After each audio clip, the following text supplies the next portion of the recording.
What is up everyone, my name is Stoody and I'd like to welcome you all back to another video. And in today's video I am going to be reviewing round 10, I believe it is, of the BBL12 Supercoach.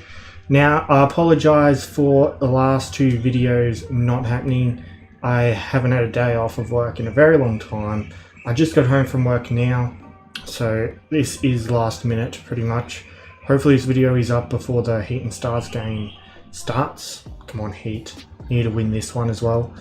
So I'll tell you guys how I went over the previous 2 weeks. Okay, so here is round 8, so 3 weeks ago I guess.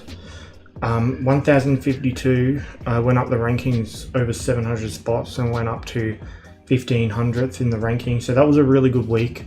So I'll just quickly show you guys the team right here. McDermott did well as my VC, Vince did well, and honestly I can't remember. Oh, sorry. Wait, yeah, Vince did do well. So did Abbott, obviously. But yeah, so that's basically it. Dooley got injured that week. Not only that, that week my captaincy loophole, Connolly, was playing. So within the last couple of minutes before that game started, I had to quickly trade in Lith so I could get not only Short's 173, which was monstrous that week, but also McDermott's, you know, double 135. So I saved myself about 400 points from doing that. I just saw the teams on the screen and I was like, shit. So now I'll show you last week. Okay, so last week was pretty disappointing. I scored 1140. It was a very high scoring week. It was definitely below par I felt, but I managed to move up the rankings by 61 spots. So I basically stagnated. I was pretty disappointed with last week, to be honest with you. So I'll just show you guys the teams. So yeah, as you can see here, Short was really good, 188 in my VC. Inglis was also really good. Webster, I brought him in that week. He was good. Stoynes pissed me off by not playing. I actually had 2 zeros this week as well. And I managed to win, I think, 3 out of 4 of my league games. I wasn't sure how. So yeah, because Nisa got a 0 in his game and Stoynes didn't play. And I obviously had the emergency on Nisa and not Brown, so I couldn't get Brown's score. 2 zeros in the batting lineup. And the bowlers, Ty went well, Hardy went well, Zampa went well. And yeah, I guess you get it. So I'm looking to bounce back this week, and I am very happy with this week's score. It's safe to say. Let's have a look. Now, I was saying I really want to get in the top 1K for this year. It's my first year doing Supercoach. I want to get in the top 1K. You'd think I'm not in the top 1K, but I am. I scored 758, which is way above par. The par score was probably around 550, 600 this week, but 758 was way above par. I went up 556 spots in the rankings and I'm now 886th in the world. So I didn't see that coming. I didn't expect that massive of a boost, but I definitely did see a boost coming because I knew that was a really good score this week. And 867 for the week, so top 1K for the week as well. So yeah, pretty good for someone who's only played 1 season so far. Alright, I'll show you what my current team is. So yeah, I could have even went better if I fielded Wade over Inglis. That's frustrating, but it happens. So Short, I took his 50 as the VC. As you can see, I was already way ahead, I felt. I thought about putting the C on Sands, but I kind of forgot because his game happened in the middle of the day when I was at work. So he scored 145, so I was like, shit, I should have put the C on him. I just brought Sands in this previous week, by the way. He was one of my trades. I also brought in Philippi, who did okay, 64. Hardy shat the bed with 1, but he has been in really good form this year, so it's whatever. And I got Webster's 95 as the emergency loophole, so that was pretty good as well. Webster's been a good in. Abbott was outstanding, 100. Scored like 3 for 16 or something. Ty, not so good, 29. Berendorf, 55. He was pretty average. He did get a run out, so I'm sure that helped up his score. Ellis was outstanding, 107. Obviously, I didn't see that game because I was at work, but looks like he did really good. Kerr 51. I almost put the C on Kerr, and I missed out on a whopping 2 points, so it doesn't really matter in the end. Dos told me to put the C on Kerr. I thought about it, and like, Kerr's definitely capable of scoring like 3, and I would lose my shit if that happened, so I took the safe option. On the bench, I thought Barendorf wasn't going to play. I thought, yes, I'm going to get Meredith 72, but then I realised I have the fucking emergency on Zampa, not Meredith. So that was a mistake, but still, I didn't get Zampa's score anyway. So, yeah, now, when it comes to trades, so there's still no doubles this week, I don't think, no. No doubles this week, but round 12, I believe it's the Brisbane Heat. They have the double, so I'm going to bring in a few Brisbane Heat players because I've only got one in the team. I did trade out Nisa. I'm probably going to trade him right back in. Maybe a bit of a dumb move, but yeah. I've got, yeah, Heat have the double, and I think the Hurricanes have the last double. They do. I've already got a heap of Hurricane players, so I don't have to worry about them a whole lot. So here's what I'm going to probably do. It's all about who should I trade out? That's the question. I don't really want to trade out any of these guys here because they're all going pretty good. I'm thinking Inglis, but then I'd have to put Philippi there. I guess I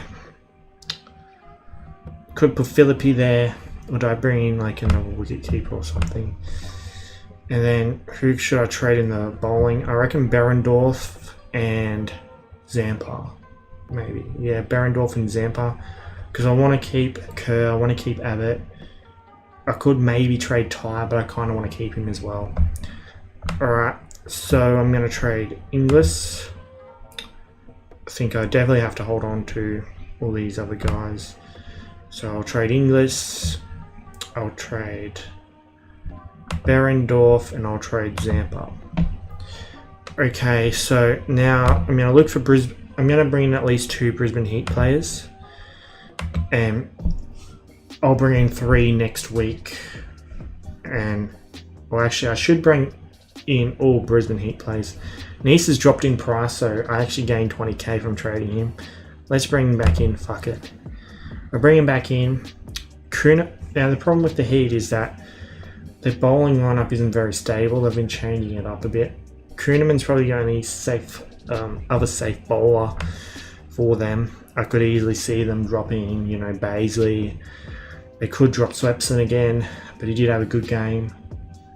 So yeah, I've got to. They're only letting me do wicket keepers here, and the only wicket keeper the Heat have is Pearson that I could possibly bring in. I reckon, yeah, Marnus is up. I might go Marnus.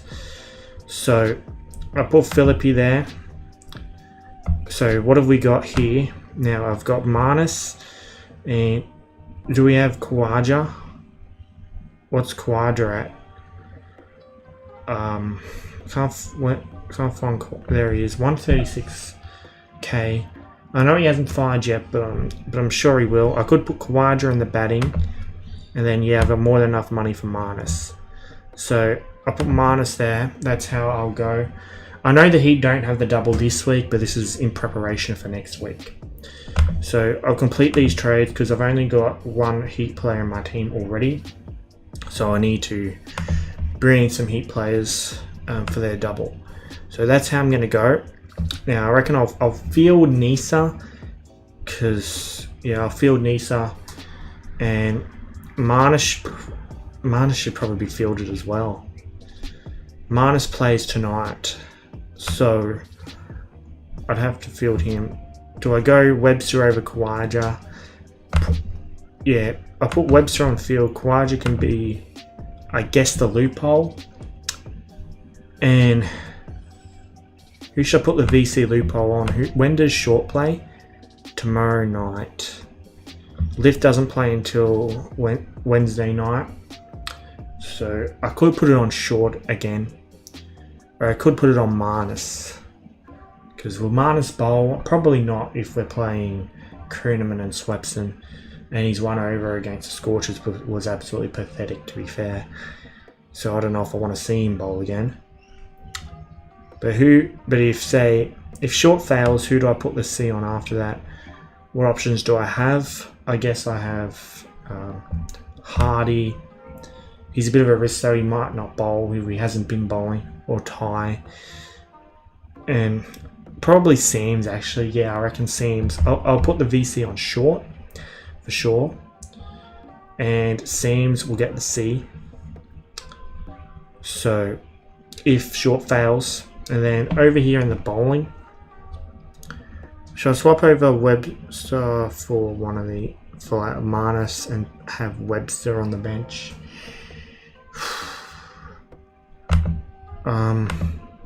You think Marnus is like, he's obviously a superstar test cricketer, so you'd think you should be able to trust him more than, I guess, a domestic level player in Webster. But Webster's been going really well, so I do trust Webster.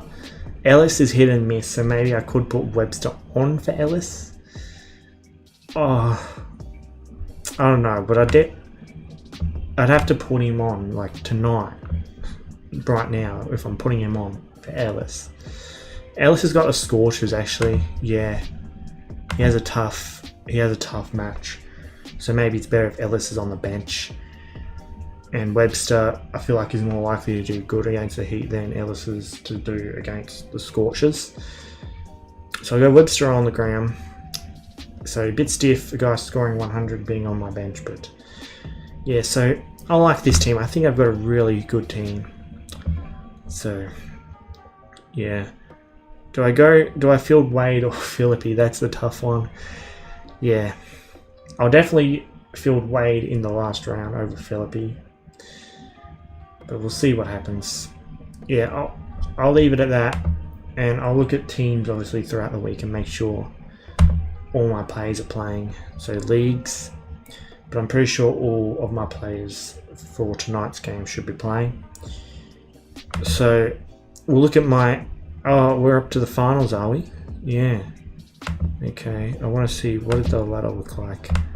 I had no idea we're up to finals. So yeah. Okay.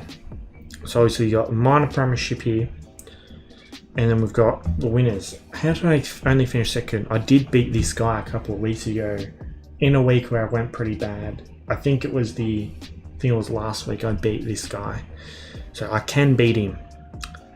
All right. So what happens? Okay. So loser plays here. The loser plays the winner at third and fourth. The winner goes to the grand final. So if I get the win here, I'll go straight to the grand final in my league. So hopefully that happens. But anyway, I hope you guys enjoyed this video. Don't forget to subscribe. More with content like this. Be sure to click the thumbs up button and leave a like on this video. Be sure to join my Discord server. It is called Australian Sports Community. Link to that will be in the description. Also be sure to follow me on my other social media accounts. I have Instagram, Twitter, and TikTok. The username to all those accounts is StoodyYT. Links to all of those accounts will be in the description. I've also got a second channel. It is called Stoody Archives. Link to that will also be in the description. I hope you've had a good day, and I'll see you all in the next video.